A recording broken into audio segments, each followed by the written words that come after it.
What's up, everybody, and welcome to Crossover Thursday here on the Locked On Podcast Network. I'm Joe Marino, host of Locked On Bills, joined by Kyle Krabs, the host of Locked On Dolphins. We're here to get you ready for Bills-Dolphins wildcard matchup, two AFC East rivals Sunday in Orchard Park. Crossover Thursday is presented by our friends over at Prize Picks. Prize Picks is so much fun, and it's easy to play. There's no competing with other players. It's just you versus the projections available. You pick 2 to 5 players, and if they score more or less than their Prize Picks projection, you can win up to 10 times your money on your entry. It can literally take less than 60 seconds to enter. It is that easy.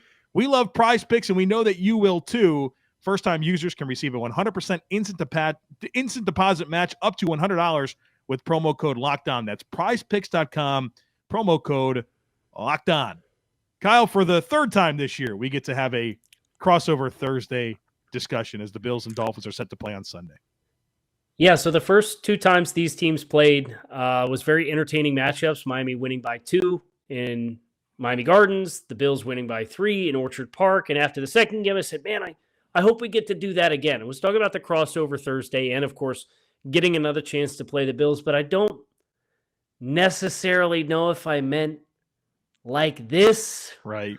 With the elements that are now at play with this game. But look, the Dolphins have been very close to the postseason the last 2 seasons, 10 wins and 9 wins, and missed the playoffs both times. To get in this year, I think is a nice accomplishment for a first-time head coach with a team that's dealt with some injuries. I certainly think there were a lot of missed opportunities throughout the course of the season, but regardless of how many games the Dolphins won in the regular season, if you told me, well, you're going to go into the wildcard round and you're going to play without your starting quarterback, I think it certainly changes any level of enthusiasm, whether or not you were the 7 seed, the 6 seed, the 5 seed, the 2 seed, that you were going to take care of business in the postseason. But that's ultimately that's still why they play the games, and we're going to figure out how this thing goes. And of course, between the storylines with these two teams, there's no shortage of things for us to talk about and get everybody pumped up for super wild card weekend here. I haven't made that adjustment. I have not added super to wild card yet. You don't need to. Yeah, I don't think you need to. Just teams. We got a Monday night game this time. I don't know about all that. But we are in this opening segment going to talk about the key storyline for each team entering this contest. And for the Buffalo Bills, we received some recent news that they have opened the 21-day window for wide receiver Jamison Crowder and safety Micah Hyde.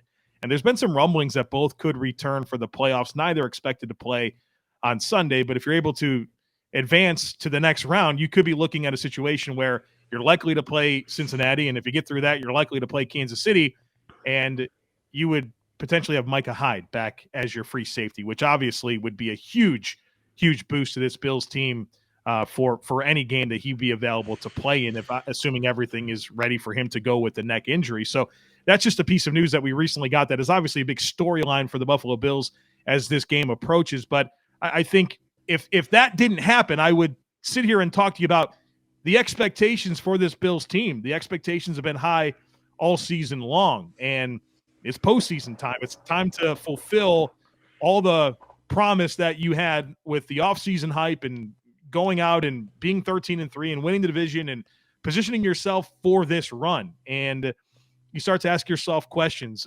How does it all come together right now for a team that is expected to go on this deep run? And, it's a situation where the Bills have had a lot of success in January at home under Sean McDermott, and you want to continue that.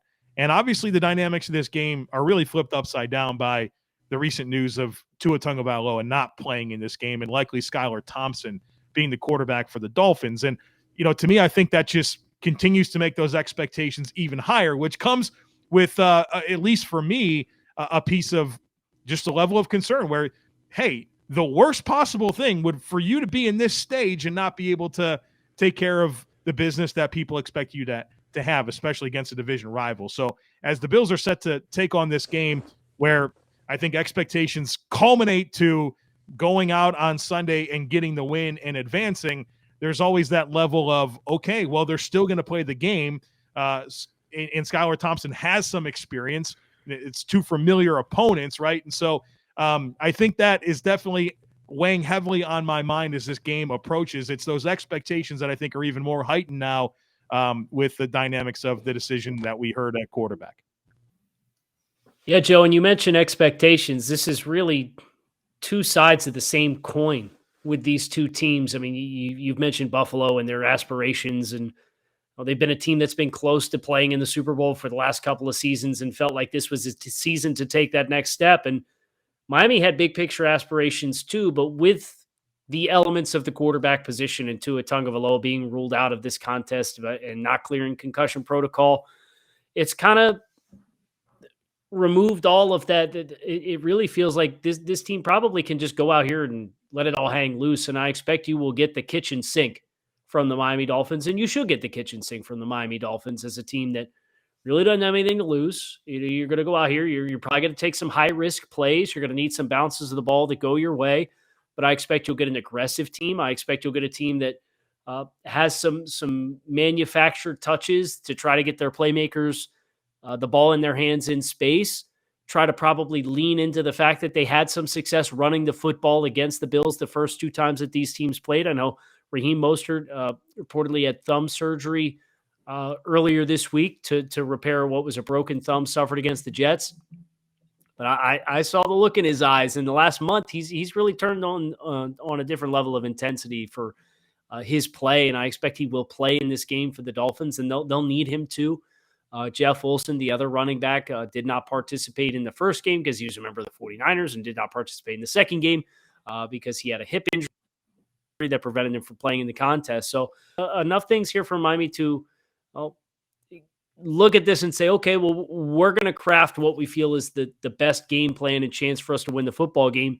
Do I ultimately think that is going to move the needle for the Dolphins to come out successful? Probably not. Right? You'd have to have a really wild game script go your way without your starting quarterback based on the passing efficiencies and what the passing game looks like with Tua Tagovailoa and without Tua Tagovailoa. But I think expectations is the right word to invoke here for both of these teams as far as major storylines, because Miami's coming to this game with no expectations that they're going to be able to perform. So anything that they do is go out there, hang loose, and let whatever happen and see how the chips fall.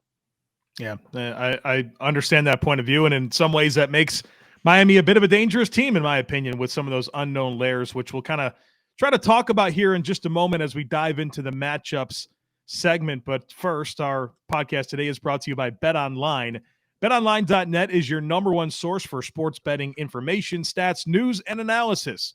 Get the latest odds and trends for every professional and amateur league out there. They have every sport over at BetOnline.net.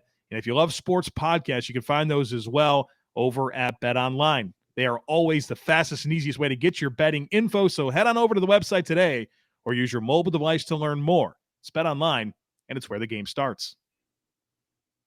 Today's episode of Crossover Thursday is brought to you by the mobile game Ultimate Football GM. If you've ever dreamed of being an NFL GM and managing your own franchise, your dream can come true, and this game is definitely for you. You can manage every strategic aspect of your team, play through the season, and lead your team to glory. You're responsible for hiring the right coaches and coordinators, trading players, making draft picks, and guiding your franchise through the ups and downs of a season. All this in a challenging and realistic game world. Ultimate Football GM is completely free and playable offline, so you can play on the go as you want and when you want to. And for a couple of guys who really love team building and the draft and football in general, this is a game that's right up our alley, and we think it's probably going to be up your alley too. Locked On Bills and Locked On Dolphins listeners can get 100% free boost to their franchise when using promo code Locked On in all caps in the game store. That's Locked On, all caps. So make sure you check it out today. To download the game, visit ultimate-gm.com or look it up in the app stores. That is ultimate-gm.com. Ultimate Football GM. Start your dynasty today.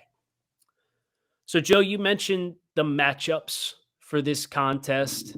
And when I think about the matchups in this game for the players who are playing for both teams in the contest, I think you probably have to start the discussion with Josh Allen against the Dolphins defense and what he's had so much success doing against this team and what this team can potentially try to do differently if they're willing to try something differently, or if they're just going to say, well, we're going to get into our money down situations. We're probably going to play a lot of man free, and try to get there with our pass rush and get them down.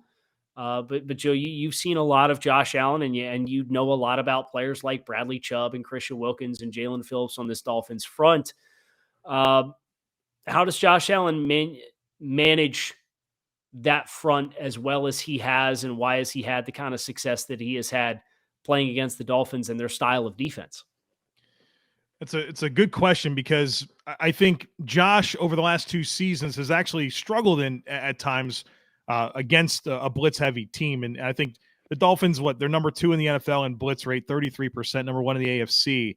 Didn't blitz Josh quite as much as they typically would in their last matchup. But Josh over the last 2 years, I don't think he's been a great player against the blitz. Passer rating very low. In 2020, he was really good against the blitz, but I think they've kind of been stuck at times on when to throw hot, when to protect.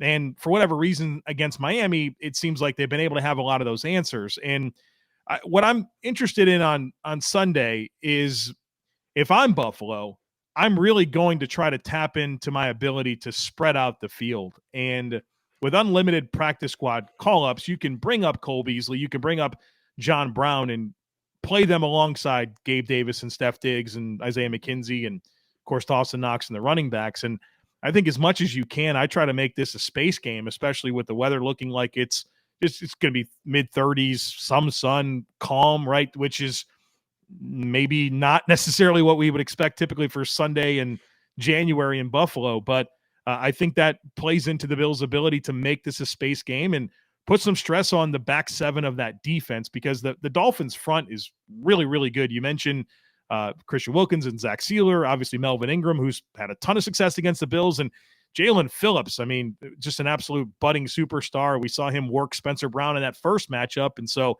Spencer Brown's going to have a big challenge once again here against Jaylen Phillips. And so I almost feel like the best way to mitigate, to me, what's obviously the best part of the Dolphins defense, which is that front, is to try to space this out and make it a space game as much as possible, and take advantage of a back 7 for Miami that doesn't have the cast of characters that they want to have with all the injuries that they've sustained throughout the course of the season, and then tapping into your depth and a lot of guys that have caught a lot of passes from Josh Allen at his disposal. And so I think that's one way that I think the Bills should and predictively will try to do their best to take advantage of the Dolphins defense and limit what is a really, really strength of their team, which is that front.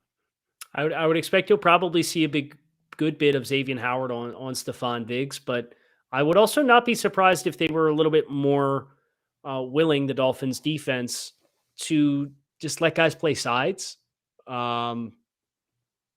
If we're being honest, over the last month or so, the game tape of Kader Kohou, the UDFA rookie, he's been the best corner on the roster for about the last month or so. And Xavier Howard's been playing with some injuries all season long, and Kohou has just really had a lot of success against twitchy type receivers. I thought he covered Garrett Wilson better than Xavier Howard did in the Week 18 matchup with the Dolphins and the Jets. And just thinking about Stefon Diggs and how good he is as a receiver, you might want the movement skills over the experience, right? So I think that's a really fascinating matchup in the Bills passing offense. And you talking about spacing the field and trying to get the Dolphins to declare some one-on-one matchups or favorable matchups in the pre-snap looks.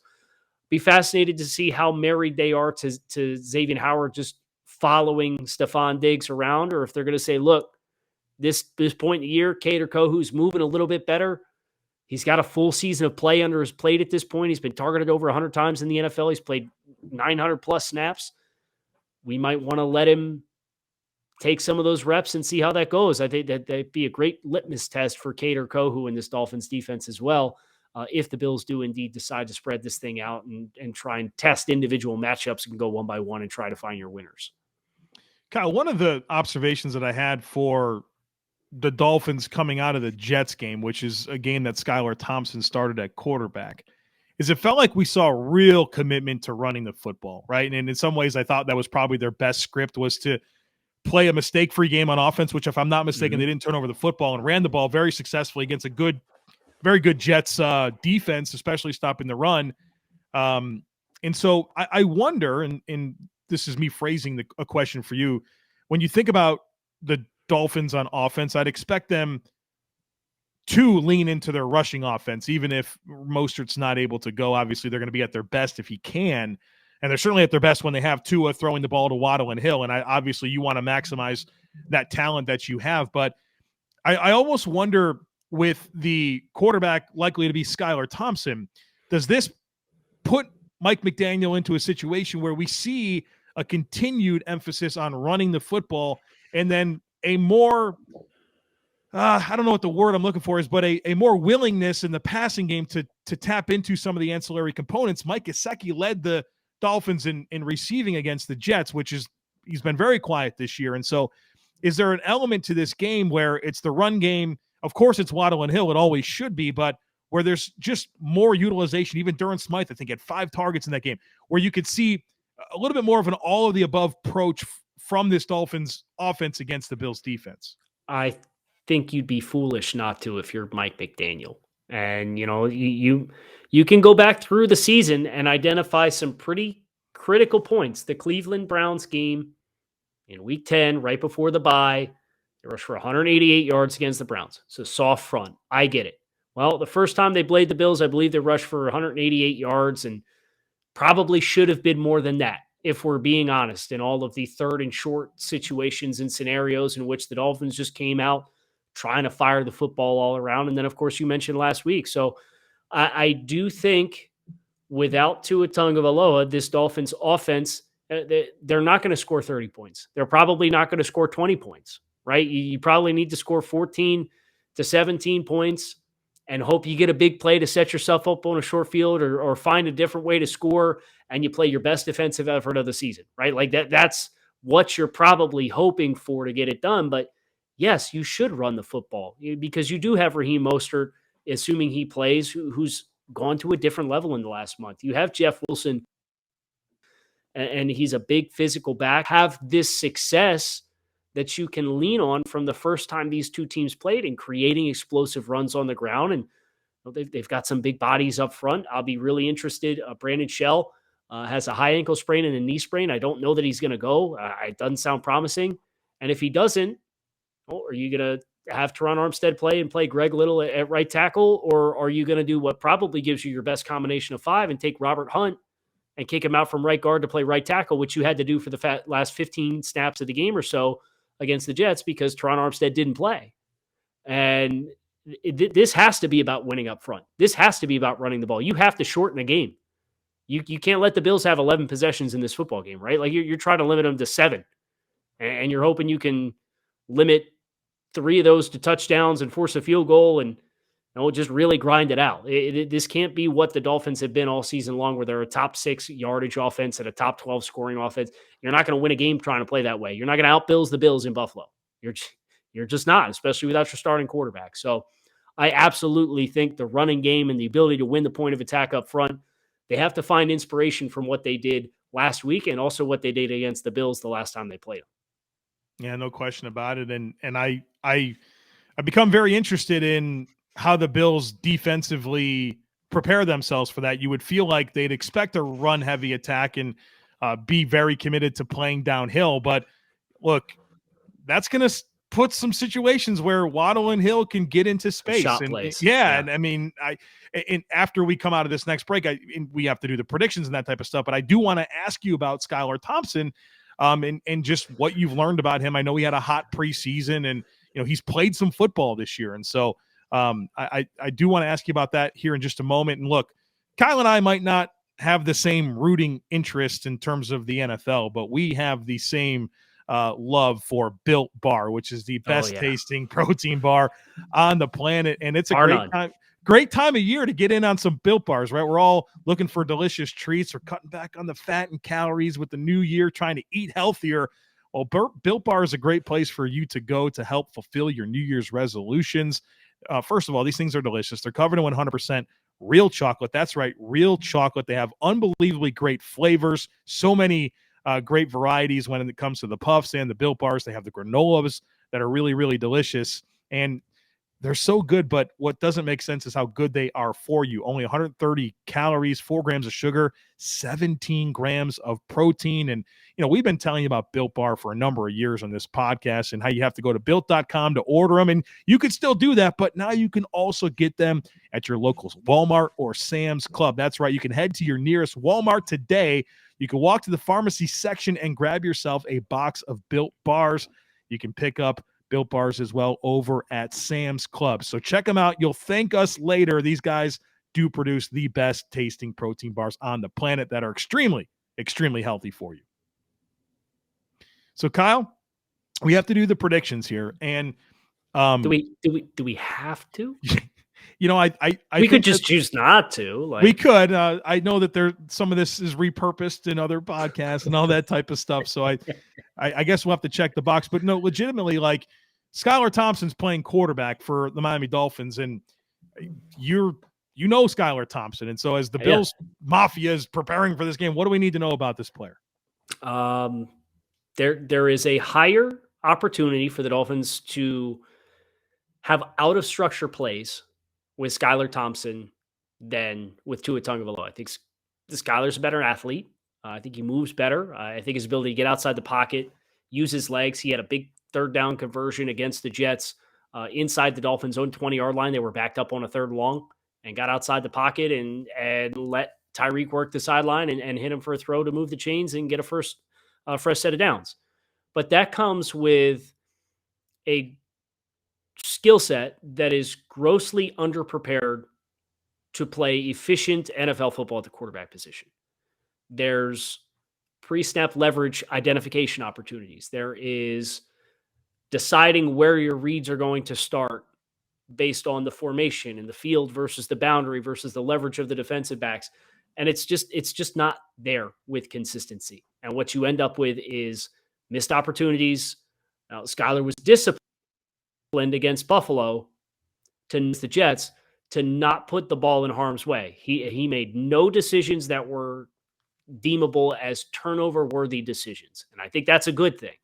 Mm-hmm. But there is a glass ceiling with Skylar Thompson that would have to be broken through crazy off-structure, non-sustainable types of individual plays throughout the course of the game that could get you some explosive plays. But he's a 7th-round rookie who played at Kansas State in the Big 12, and it shows as far as getting up to the line of scrimmage, understanding where I'm supposed to be, what routes I'm eliminating based off pre-snap leverage, taking that information, making sure I'm getting to the right side of the field. They had a 3rd and long with Tyreek Hill in 3 strong, and the Jets played Tampa 2 coverage, and Tyreek Hill from the 3 strong with nobody collisioning him had a hook curl defender that buzzed to 2 strong, and he sat down and he ran just a sit route at 10 yards of depth. And Skylar was not even looking to that side of the field to try to win the field with a different combination. Made us lined up, yeah. Yes, just missed opportunities based on not consistently. And he's a 7th-round rookie, so you're not surprised that that's a variable with his game that exists. But it's what has us coming into this game as the Dolphins fan base saying expectations are about nil, because there was some debate off of the preseason of, wow, Skylar Thompson's really a gamer. He's got some really likable qualities, and he does. But he does not give the Dolphins the best chance to win the football game. And because of that's you would need outlier performance Skylar Thompson for the Dolphins to put significant points on the board on Sunday. Teddy Bridgewater, I think we should at least bring up the name. If I'm not mistaken, he was active against the Jets and could play if needed. What logic can you give us here in terms of why he wouldn't be the quarterback, a pretty highly paid backup? So he had a dislocated finger on his throwing hand against the Patriots. He played the first 40 minutes or so of that game through a pick six that took away a lead for Miami and evened the game back up. And Mike McDaniel is very game plan specific. As far as he really tries to cater to the strengths of the players involved. And let's be honest, Teddy Bridgewater and Skylar Thompson are different skill sets. And I think that's something the Dolphins are going to have a sit-down, honest conversation about, because last year it was Tua and Jacoby Brissett, and find me two more polar opposite skill Right. sets than Jacoby Brissett and Tua. And this year with Teddy is an underneath check down passer, but nothing he does is quick twitch, right? And he can't get outside the pocket. That's the same thing with Skylar. So I think he probably views Teddy at not 100% with an injury to his throwing hand that limits his ability to consistently throw the football. He'd rather have 100% healthy thrower who then on top of that can give you some elements with his legs. I got you. I appreciate that insight. I know that Bills Mafia thanks you for shedding some light on some players that maybe there's not as much familiarity about. Prediction time here, Kyle. Obviously, I appreciate your insight on Skylar Thompson because it helps me understand some of the dynamics of that offense. And, you know, I think in a backup quarterback, I do like the ability to move and introduce some variance and some off-script stuff that can help you. And certainly with receivers like Waddle and Hill, you feel like there could be a moment there where there could be some explosive plays. And I think it does make this a Dolphins offense that will commit to the run game. And, you know, I think we all understand the script for Miami here is going to be to shorten the game, run the football, you know, find an explosive play on offense and really, really try to tighten the screws on defense. It's a big ask for Miami this weekend. And for a Dolphins team that, you know, I think unfortunate the last 2 years that their winning seasons didn't get into the postseason, for them to get here and be at this moment and not have your starting quarterback and a lot of other key players that are either out or gonna have to try to play hurt. It's a tough situation to be in here, obviously. And a Bills, a team that's been to this moment quite a few times of late. You feel like they're probably going to go out there and handle their business. And so that's where my mind's at with it. I have, you know, it's hard to be respectful with the prediction here because it's hard to know what to expect. I think that the Bills will go out and win this game. And for a score, I have written down 28-13 Bills. Oh, I amended mine as we were talking to 27-13 Bills. So I amended mine too since we got yeah, man, it's you look at the historical success that the Bills offense has had against Miami. You look at the inhibiting factors for what Miami has to deal with. It's in Buffalo. It's a team that's been here several seasons before. You really feel like they are just now getting their first taste of what their big picture goals are versus a Dolphins team that kind of had this collective sigh of relief after week 18 that like this would have been the most catastrophic collapse in franchise history had you missed the playoffs going from 8-3 to 8-9 and missed the playoffs and lose your last 6 games. So kind of that emotional roller coaster. I think Buffalo obviously has a lot to play for. They're probably going to be a very inspired unit, you know, based off of the adversity that they have experienced throughout the course of this season and recently as well. And I just think Buffalo's probably better equipped to handle the emotions of postseason football. They are a healthier team. They feel like they're peaking at the right time. Miami probably in hindsight feels like they peaked in late November going into the bye week, coming out of the bye week against Houston.